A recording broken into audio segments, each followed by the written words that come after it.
I'm moving in with my folks, so you stranger, you better move to a cheap facility. Wow, that's harsh, isn't it? Ha ha ha. I believed I would find happiness with my husband, but he was just using me. Betrayed by my in-laws, I was utterly devastated. I realized these people hadn't yet seen their own naivety. Who would pay the bills if they kicked me out? I understood there was no point in being a family with such people. My next steps were clear. I immediately contacted everyone and started making arrangements. What about the appliances? I had a service come pick them up. What? The next day, I had a company collect all the furniture and appliances. My husband, Ken, was rattled and started panicking. My name is Michelle Johnson, 35 years old. Since graduating college, I've been working from home. Because of that, I only have to commute once a month. I'm a full-time employee. This is thanks to my company, who has been very accommodating. The reason is mainly because I have a disability in both of my legs. That's why I use a wheelchair to get around, even inside the house. I'm wheelchair-bound because of a motorcycle accident in college. I was hit from behind on the freeway and thrown into the air. At that time, everything seemed to be in slow motion. This is it, I thought calmly while flying through the air. Luckily, I survived. But I lost the use of my legs. Rehabilitation continues, but a full recovery is unlikely. I've been living in a wheelchair for years. I'll probably stay single forever. After coming to terms with my leg condition and finding some peace, I, who had always desired marriage, suddenly felt those feelings resurfacing. One day, my friends held a mixer for me, knowing what I was going through. It was there that I met my husband, Ken. He is 5 years older than me. He looked younger than his age. What surprised me was his behavior and speech. It was hard to believe he was 40 years old. To put it positively, he's a very straightforward person.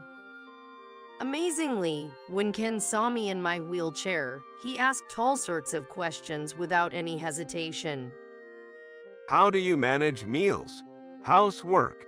Can you reach the laundry? What about your job? Can you go to the bathroom by yourself? How about taking a bath? Everyone else was considerate, but from Ken, I didn't feel any hint of that. I had never met someone like him before, and it made me kind of happy. Most people avoid asking about my legs, but Ken was almost brazen in his inquiries. Some might think it rude, but I was pleased. He showed interest in me. After several dates, we started dating. I could be happy with this man. At that time, I couldn't see anyone but Ken and thought I'd never meet someone who would stay with me forever. So, when he proposed 6 months into our relationship, I was overjoyed. However, things changed quickly after we got married. Ken and I started living together. We decided to live in my single-family home. Though it's a single-family home, it's a rental. It's a bit expensive, but the house is overall comfortable for a wheelchair-friendly lifestyle. I think the previous resident must have modified it for accessibility.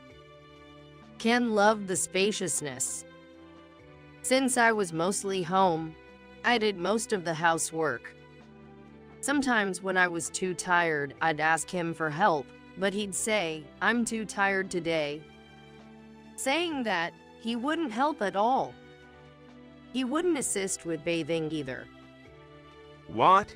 No way, I'm not doing that. I can manage it alone, but it takes a lot of time. When I was living alone, I had a helper come twice a week for bath assistance. The other 5 days, I managed on my own, so I'm used to it, but I wished Ken would help to make it quicker. Every time, I took a long time to bathe. I no longer hired the helper. Ken said it was a waste of money. While bathing, I thought, my arms are getting tired. The bathroom was already adapted for accessibility. That was a key factor when choosing the property. However, Ken, who takes a bath first, doesn't tidy up afterward. He leaves everything in a mess and puts shampoo on the floor, which takes me extra time to reach. Hey, could you be more considerate when taking a bath? Just let me take a bath without thinking about anything. In the end, Ken wouldn't listen to anything I said. This house is adapted for you, right? I moved here for you. So what's the problem? But Ken, you wanted to move here too? What? When did I ever want that? The house was initially where I had been living. That's why the entire place is adapted for wheelchair accessibility. When Ken first visited, he was amazed by its size and the appliances. I do spend a bit on electronics and furniture. I'd like to live in this house after we marry. He used to say. But now, This handrail is so annoying.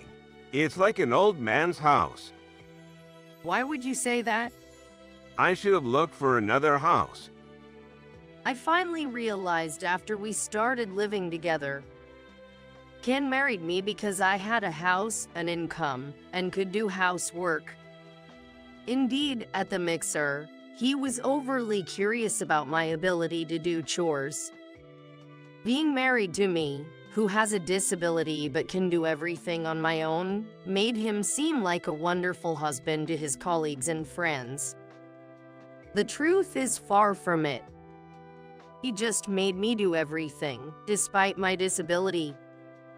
The proof of that is him going out drinking every day.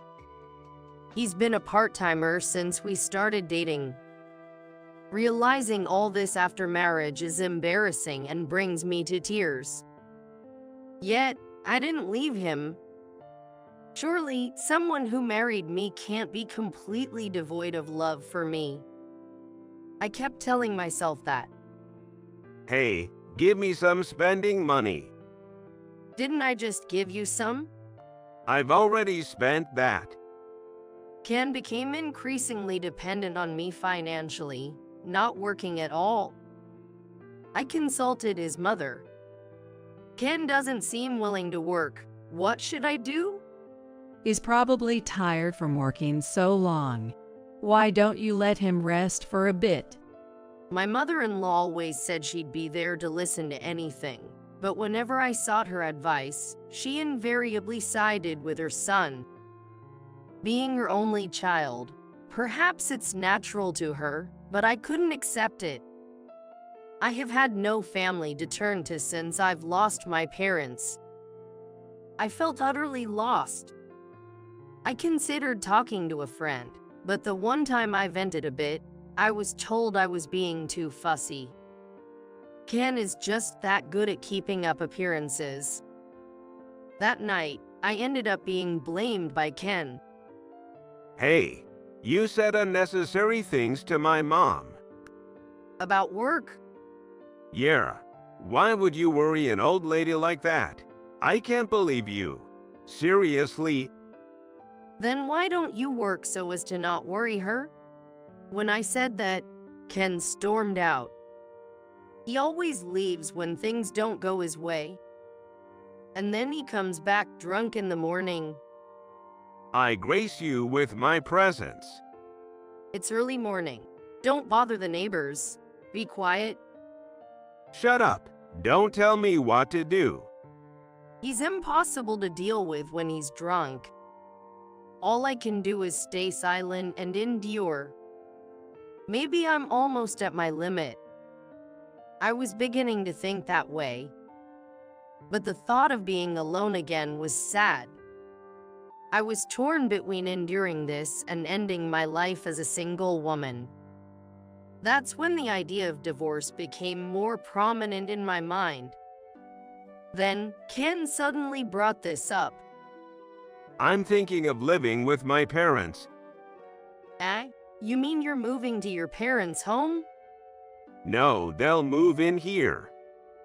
He spoke as if living together was the most natural thing. Moreover, he had already decided on his own that they would move into our house. I understand wanting to be near aging parents, but both of them were still healthy, and it baffled me why they would move here instead of staying at their home. Do we really need to live here together? It'll be cramped with 4 people, and it's inconvenient for me since I work from home. You only think about yourself. I never thought you were such a cold-hearted person. I'm just saying there's no need for them to move here when they have their own home. This place is bigger, and it's equipped with modern conveniences and is wheelchair accessible, right? If my in-laws were to move in, I'll have to be constantly mindful of them during work. Ken is hardly ever home, which is fine, but his parents are on their pension and likely to be around a lot. Plus, with my use of the wheelchair, everything I do takes a little longer. I could easily imagine how stressful it would be to live like that. Give me some time to think about it. We can't wait that long. Hurry up. He said he couldn't wait, but Ken really didn't wait for me at all. Unbelievably, he brought his parents over on the weekend. I realized that this plan to move in together must have been discussed in their family for some time. Hey, I've been thinking, why don't you go into a facility? What? I couldn't believe my ears. What on earth was this man saying? A facility? Me? Yeah, it's a good idea, right? I mean, you have your limits doing things alone, right? In a facility, they take care of everything. It seemed he was not just planning to live with his parents, but to get rid of me. I'll visit you sometimes. That was my wake-up call. If not now, when would I stand up for myself? Hey, what exactly do you think I am to you? What? You're my wife, aren't you? You suggest putting your beloved wife into a facility? Wait. When did I ever say I loved you, Michelle? I felt my face flush with anger. This man had been using me. I knew it, didn't I? Wasn't it my fault for letting it go this far? Just as I realized I needed to take a stand, Ken said something even more unbelievable. I'm moving in with my parents here, so you stranger, you can go into some cheap facility. What did you say? I looked to his parents for some kind of support, but they both wore unsettling, smug smiles. What are you smiling at? Isn't that harsh? His mother said mockingly. Perhaps they had been eyeing my house even before we married. Everything had been moving too fast lately. I knew I had to kick them out. Please leave. What did you say? Leave now. You. How dare you speak to my parents like that? That moment, I truly saw Ken's true nature. He was furiously yelling at me. If Ken values his parents so much, he should earn his own money and build them a house. Why should I lose my home? I felt a boiling rage inside me. Ken, it's okay. Michelle was just surprised because we came all of a sudden. We just came to look around today. Yay, it's necessary to check before moving in. There are more appliances than the last time we visited, and it seems comfortable to live in. They were seriously planning to take over my house. I took a deep breath to calm down. When I let oxygen into my brain, a question struck me. If I were to leave, how will they manage to live? Ken's parents are pensioners, and Ken is a part-timer. I currently cover all the rent and living expenses of this house. Who's going to pay the $2,800 monthly living expenses? Do they think Ken is earning that? Ignoring my doubts, Ken's parents left in a good mood. Ken left with them. I'm staying at my parents' tonight. Wait, I want to discuss this properly. There's nothing to discuss. I, the head of the household, have decided. My opinion won't change. Left alone, I was in a state of shock. But I couldn't just stand still. I had to do something. First, I called a real estate agent I knew.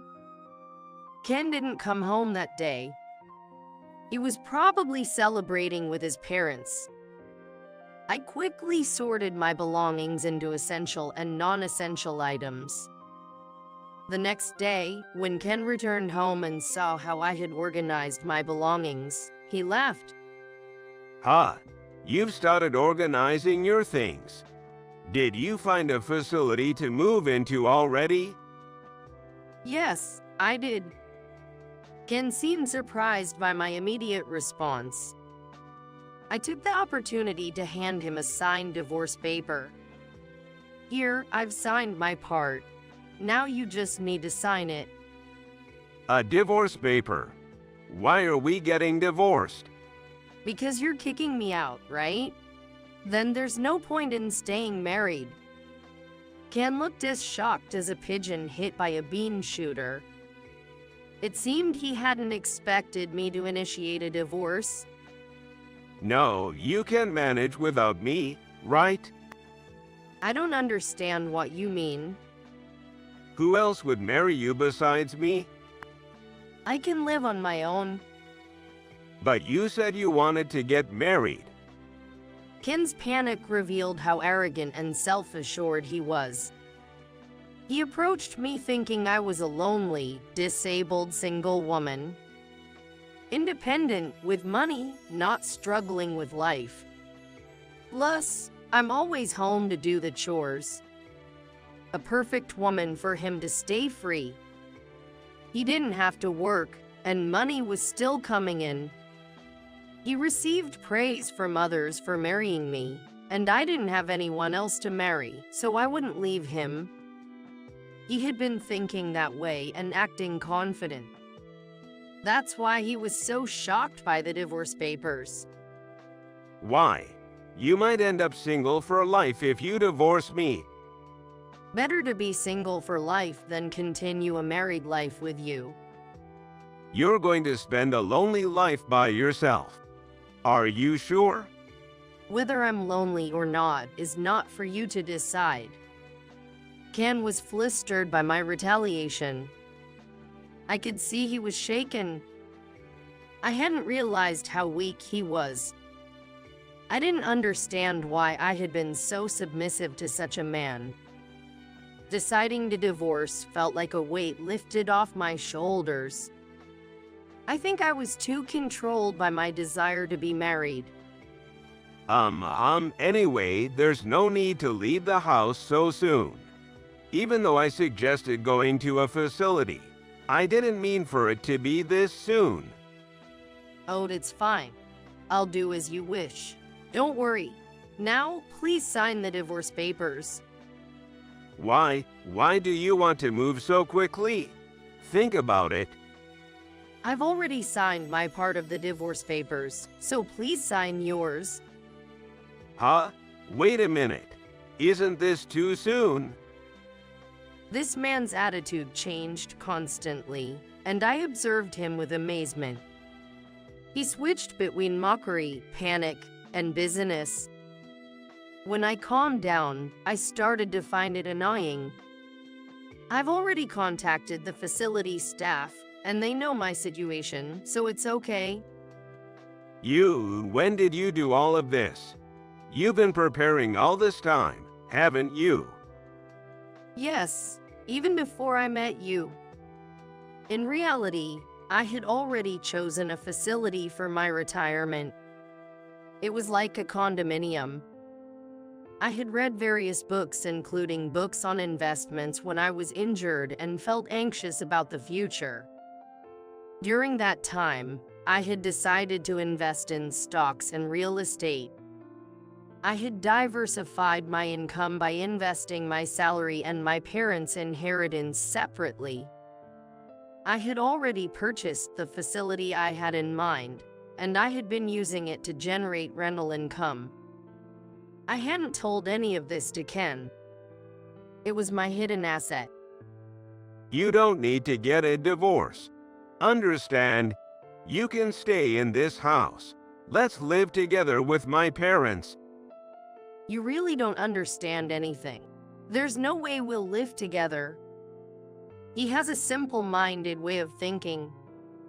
Even though I had brought up the idea of divorce, it seemed like he still believed there was no one else but him. Sorry, but I've already made up my mind. What's wrong with you? You've been saying all sorts of selfish things. Do whatever you want. Don't come crying to me later. I won't cry, so don't worry. Just sign the papers. It had been several hours, I think, during which I had been organizing my belongings. Then I heard Ken making a phone call somewhere. Judging by his tone, it was probably his parents. It was pitiful that he couldn't make such decisions on his own and had to rely on his parents. While thinking about that, Ken suddenly came to me. I understand. I'll go through with the divorce. But once I sign it, you better leave quickly. Ken reluctantly signed the divorce papers. Perhaps he regretted losing me as a housekeeper, but he must have thought that he wouldn't have to do any housework when living with his parents. There was already a house, and it was fully furnished. There were no immediate issues with daily life. Having reconciled with the situation, he tossed the divorce papers to me and headed back to his parents' house. Well, I'm going to discuss the future with my parents now, so get ready to move out quickly. All right, I'll do that. My move was completed within a week. During that time, Ken never showed up. We met again about a day after the move was completed. It was when I was trying to start a new life in my new home. I received a call from Ken, summoning me to our old house. Hey, what's going on? It's empty here. What happened to the appliances and everything? I had a moving service pick up all of those things. What? I had called a moving service to have all the furniture and appliances collected the next day. My husband was getting agitated and flustered. His parents were there too. The appliances that were moved were mostly purchased by me. They're the ones I've been using since before we got married. The ones you have are just the ones you can see in the house. There were only 3 cardboard boxes there. I had left a few transparent garment cases that I had purchased after getting married. Michelle, we can't possibly live like this. Divorce means we have to split our assets. That's right. How are we supposed to live like this? What are you saying? None of you can live here. What do you mean? Well, the rent is $2,000. Ken and my in-laws froze in shock. Even though my parents-in-law were not aware of it, I had informed Ken about this when we got married. Don't you own the house? No, I don't. I had asked a friend who was a real estate agent to help lower the rent a bit. I had also mentioned to Ken that if I were to leave, the rent would go up. The property had features for accessibility, and a few people with similar issues had already inquired about moving there, so I recommended them to leave the place. Why didn't you say that earlier? That's right. What's going to happen to us? I don't know about any of that. I've already told Ken. I haven't heard anything about this. I'll sue you. I knew he would react this way.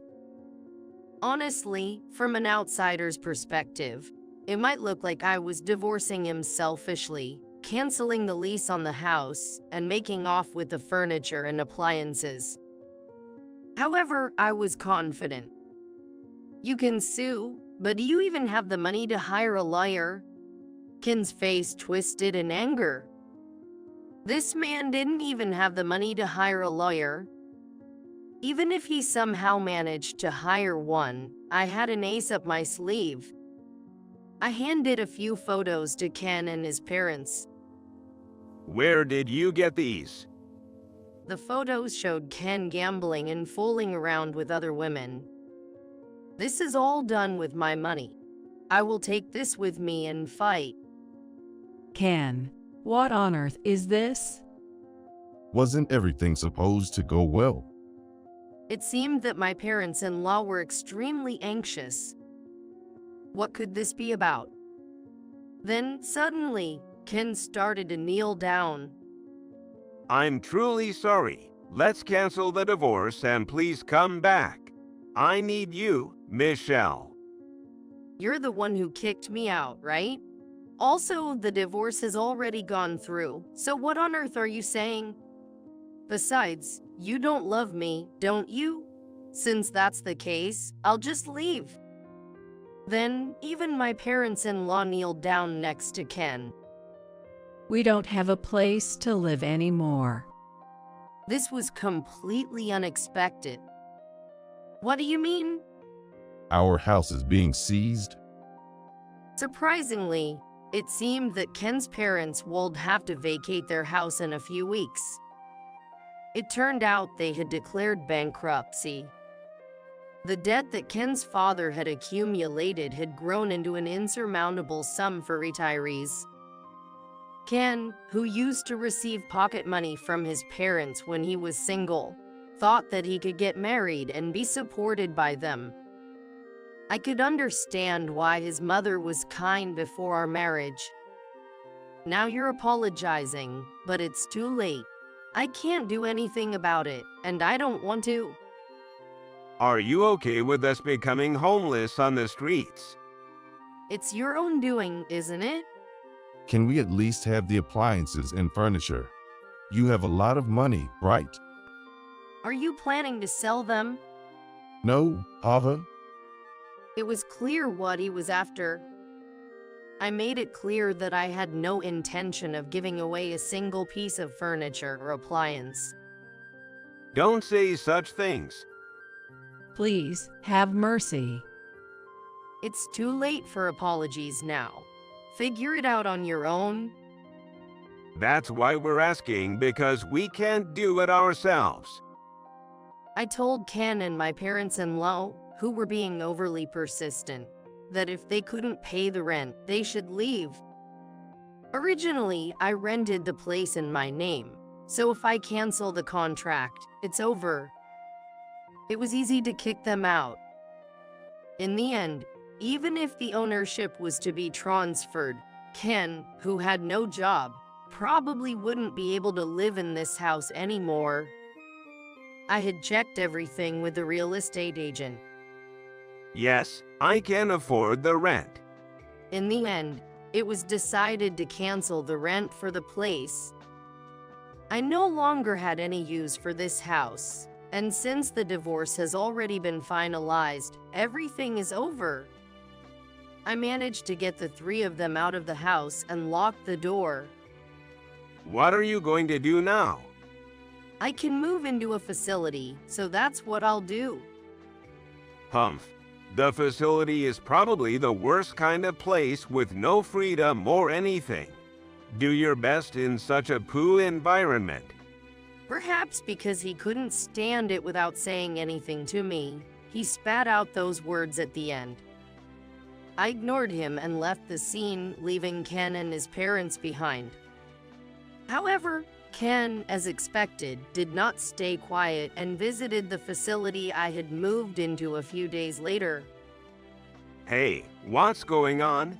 This is... Ken looked at the facility I was in and seemed about to faint. Far from being a terrible environment, it's the best. I had moved into a high-end facility worth $1 million. I bought it with the money I had saved and the money I had earned from investments. Fortunately, the person who rented the place had come out at the right time, so I was able to move in right away.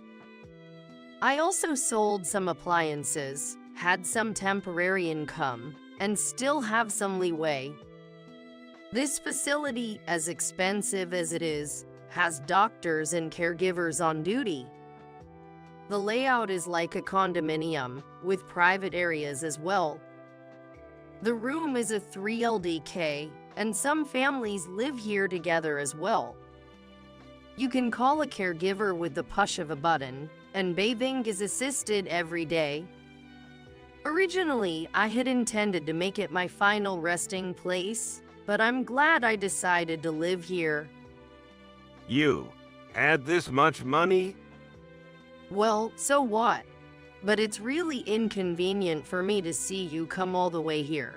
We're complete strangers now, so please go back. Then, Ken suddenly started acting like he wanted to rely on me. Honestly, it's creepy. Could you let even just myself live here? Please. What are you talking about? That's not possible. We're divorced. Face the reality. So, how about getting remarried? I'm living in an internet cafe right now. You know, it's beautiful, isn't it? I can even get a job because I don't have an address by living in an internet cafe. He's quite shameless. It seems like he's already given up on his parents. In the end, he's only concerned about himself and no one else. Hey, have you ever looked in the mirror? Right now, your face looks incredibly pathetic, you know? Huh? You're getting money from your parents at your age. You became a parasite after getting married, and now you're homeless and begging for money. It's pathetic. Ken's face turned bright red. Do you really think it's okay to bow your head to your ex-wife like this? Look, everyone is watching. The residents who were peeking from the balcony were indeed watching.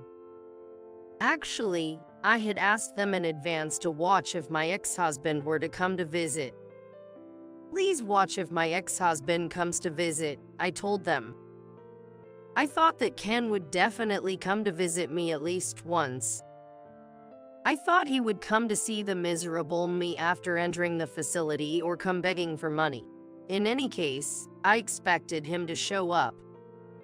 The residents were very cooperative and stared at Ken with pitiful eyes. It was a convincing performance. I wanted to applaud them. Finally, Ken looked around at the gazes of those around him and seemed to realize how embarrassing his actions were.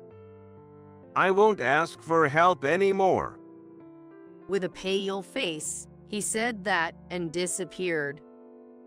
He probably won't come here anymore. After that, when I went outside, I met my ex-mother-in-law, who was working at the supermarket's checkout. My ex-father-in-law works as a janitor, and my ex-mother-in-law works at the cash register. As soon as my ex-mother-in-law saw me, she turned her face away and hid. She was scolded by a young female employee for her attitude. I heard that Ken got a job through someone he met at the net cafe, but he's being overworked at a job with a ridiculously low hourly wage. I frequently host home parties and enjoy my daily life with the people from the facility. I also became friends with the wheelchair users. If there's a community like this, I think I should have moved here sooner. It's so comfortable and uplifting that I can't help but feel so much happiness. I now have time to attend the rehabilitation that I had neglected. I have a goal of being able to move my legs even a little. Both my work and personal life are fulfilling every day,